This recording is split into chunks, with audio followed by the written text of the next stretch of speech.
তখন চুপ ছিলেন কেন? তখন তো সংস্কারের মধ্যে ঢুকাই দিতে পারতেন যে একই ফ্যামিলির কেউ পরপর সাকসিড করতে পারবে না প্রাইম মিনিস্টার হিসেবে, মন্ত্রী হিসেবে, হোয়াটএভার।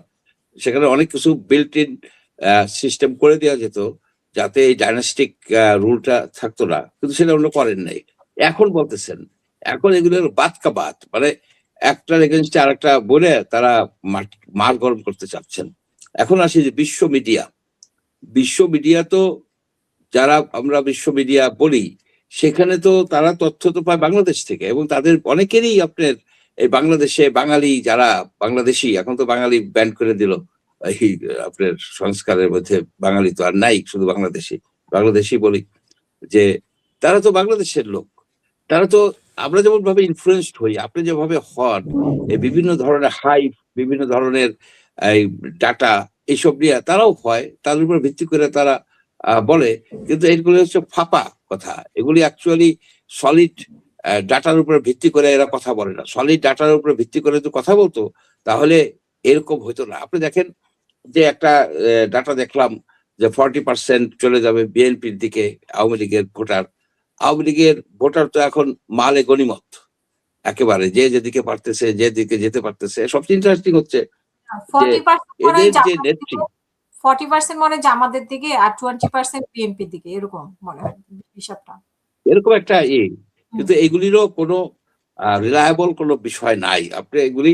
আপনি যতই দিন যাবে ততই এটা আগাবে। যেমন তাদের নেত্রী বলছে, যেখানে নৌকা নাই সেখানে ভোট নাই, তোমরা ভোট কেন্দ্রে যাবে না, তোমরা ভোট কেন্দ্রে যাবে না। এটি কি ইউনিভার্সালি হচ্ছে, অ্যাকসেপ্টেবল হচ্ছে বা পালিত হচ্ছে তাদের ফলোয়ারদের দ্বারা?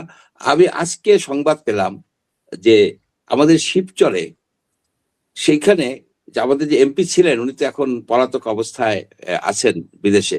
ওইখান থেকে উনি কলকাঠি নেড়ে অর্ডার দিয়ে দিচ্ছে তার ফলোয়ারদেরকে, তোমরা নাজিরা চৌধুরী বিএনপির যে ক্যান্ডিডেট, তাকে তোমরা ভোট দেবা। আওয়ামী লীগের এমপি তার দলীয় নির্দেশ ভঙ্গ করে সে তার লোকজনকে বলতেছে যে তোমরা নাদিরা চৌধুরীকে ভোট দেবা।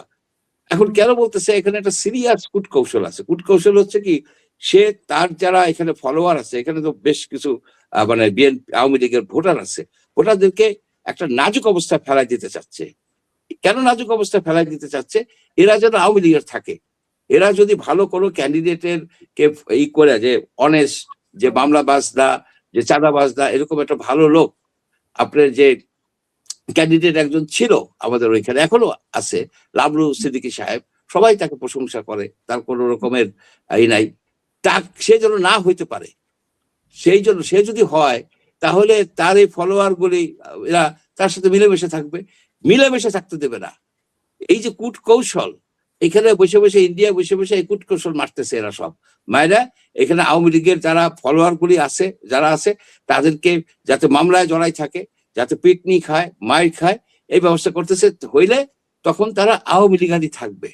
তাদের সমস্যাটা হচ্ছে যে আওয়ামী লীগের এই ভোটার গুলি যদি কোনোভাবে সমন্বয় করে সুখে শান্তিতে থাকতে পারে, তারা তখন এসে পাবে কোথায়? বুঝলেন? অনেক রকমের জটিল কায়দা কানুন কিন্তু এইখানে চলতেছে। এখানে ধরেন, এইখানে যে আওয়ামী লীগের যে ভোটারদের নিয়ে জানলে অনেকেই অনেক রকম করে, আজকেই দেখলাম যে এদের কোনো সেন্ট্রালাইজডই নাই। এরা হচ্ছে তাদের এই ভোটার গুলিকে পরিবারের হাতে রাখতে হবে, পরিবারের সম্পত্তি। যদি এটাই যদি ওই হইতো যে আওয়ামী লীগের মতো একটা বড় দল এইভাবে বিলীন হয়ে যাচ্ছে, তারা যদি চাইতো যে আমরা ঠিক আছে, আমরা যে কোনো কারণেই হোক আমাদেরকে পালাই আসতে হয়েছে, আমরা এখানে নাই, তোমরা ওইখানে কমিটি করো, তোমরা ওইখানে একটা রাজনৈতিক শক্তি হিসেবে থাকো। এখানে তো ব্যান্ড করছে, কেন ব্যান্ড করছে? এই নেতৃত্ব তো আর কোনোদিন আসতে পারবে না।